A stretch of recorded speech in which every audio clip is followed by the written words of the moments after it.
Olá pessoal, tudo bem com vocês? Eu sou Elissa, professora de literatura. O romance regionalista é um tipo de gênero literário que surge no Brasil no século XIX. Ele está contemporâneo, está bem contextualizado no momento do romantismo brasileiro. E ele surge com a intenção de retratar aspectos das diferentes regiões do país para enfatizar a diversidade de fauna, de flora, de clima, relevo, demografia e tudo mais. Dentro desse gênero, que é o romance, então é uma narrativa em prosa, que enfatiza esses aspectos, e esses aspectos nós podemos chamar de cor local, que era assim que os românticos se referiam a essas marcações de região mesmo, determinada região mais quente, mais árida, outra região mais fria, mais úmida, mais chuvosa, enfim. E nessa cor local, nessa ambientação, a figura privilegiada, a figura mais retratada era a do sertanejo, que é esse sujeito, esse indivíduo que vive da natureza, que vive de extrair da terra, de extrair do próprio meio natural a sua manutenção de vida, a sua sobrevivência e, portanto, a formação do seu aspecto psicológico, da sua personalidade, dos seus comportamentos. Assim como o romance indianista e o romance urbano, o romance regionalista também está contextualizado no século XIX, é um resultado do romantismo brasileiro, é uma produção tipicamente romântica, que está ali alinhada às intenções, aos critérios, aos valores e aos conceitos do romantismo. E um deles, que talvez pode ser considerado o mais importante, ou um dos mais importantes, dentro do romantismo brasileiro, é esse desejo por estabelecer uma independência cultural, uma independência intelectual, uma independência literária, dentro de um cenário em que a independência política provoca muitas perguntas, muitos questionamentos e muitas mobilizações.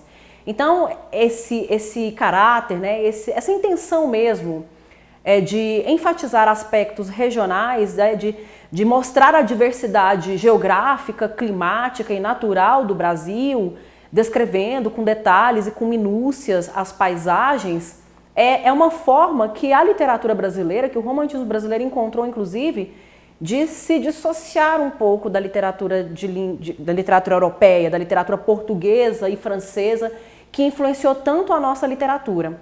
Então, de certo modo, essa valorização da paisagem e das questões de fauna e flora não correspondem somente a um quadro imagético, muitas vezes pitoresco, uma construção muito imagética das narrativas com esse desejo de detalhar as descrições e tudo mais, mas também está alinhado ideologicamente a esse desejo de fortalecer o espírito de independência, o espírito revolucionário que foi tão típico, foi tão comum do romantismo em geral.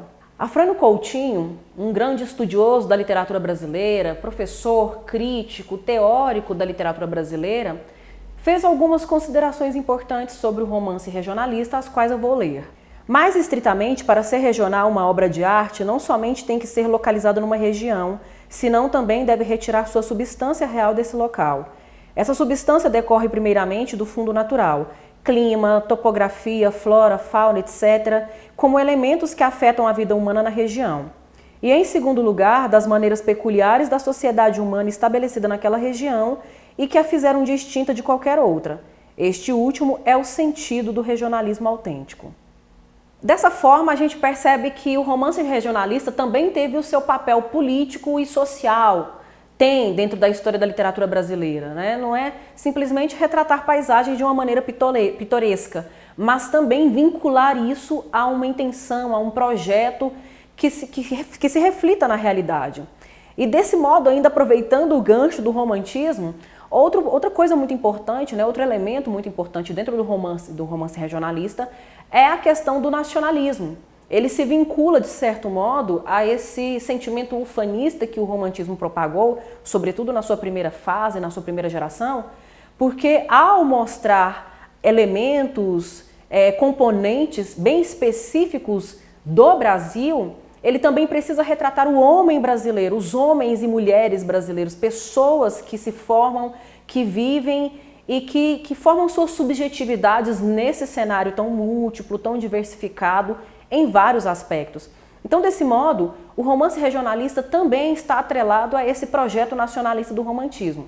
Entretanto, o romance regionalista não ficou somente no século XIX, não ficou somente no romantismo.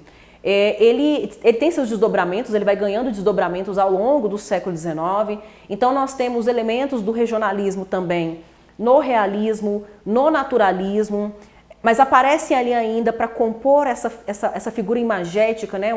Um caráter mesmo muito visual do Brasil que está sendo retratado, que está sendo descrito e representado dentro dessas obras.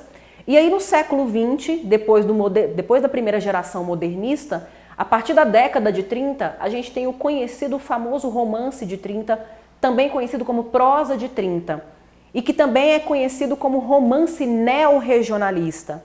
E aí nesse romance neorregionalista, né, nessa narrativa, nessa prosa produzida durante a década de 30, no século XX, nós temos um desejo de denunciar, de estabelecer críticas sociais muito mais enfaticamente, muito mais evidente do que inclusive no século XIX, né? Que às vezes tinha muito uma coisa, um quê de idealização, né? Um país tropical que é quente, né? Que tem um tipo específico de insetos, mosquitos e tudo mais, tudo isso faz parte da existência do país, mas às vezes isso não aparecia tanto dentro das narrativas românticas.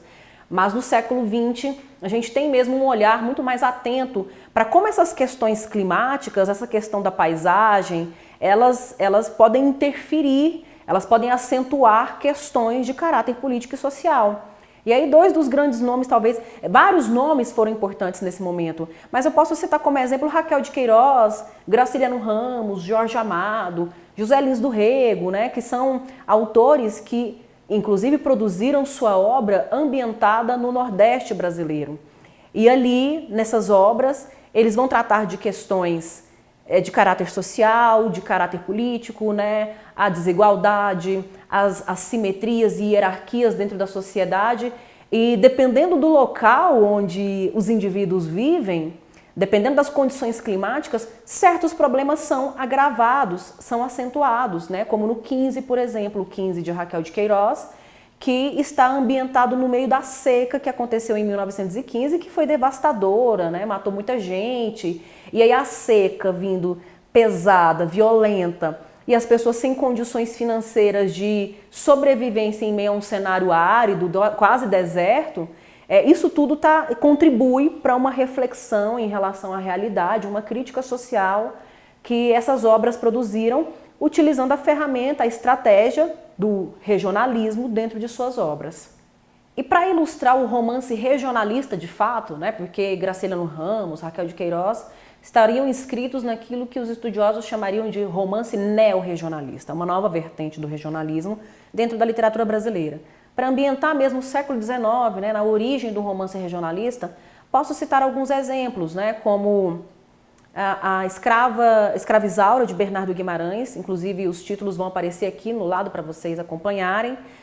O Cabeleira, do Franklin Távora, né, o nome dele é quase um trava-língua, Franklin Távora. Temos também O Seminarista, né, também do Bernardo Guimarães, algumas obras do José de Alencar, como O Tronco do Ipê, O Sertanejo, O Gaúcho, né, todas essas obras, Inocência, né, de Visconde de Toné, são obras que ilustram muito bem esse gênero, né, esse subgênero da nossa literatura, o romance regionalista, inscrito especificamente no século XIX, no romantismo brasileiro. Bem, gente, essa foi nossa aula sobre o romance regionalista. Espero que vocês gostem. Deixem um like de vocês nesse vídeo, compartilhem esse vídeo com outras pessoas. Se quiserem saber um pouco mais desse assunto, acesse os links que aparecem aqui na descrição. Não deixe de nos acompanhar também nas redes sociais, estamos sempre atualizando, postando novos conteúdos para que vocês possam estar atualizados com o nosso tempo e com as demandas do nosso tempo. Eu vou ficando por aqui, eu agradeço a atenção de vocês, até a próxima!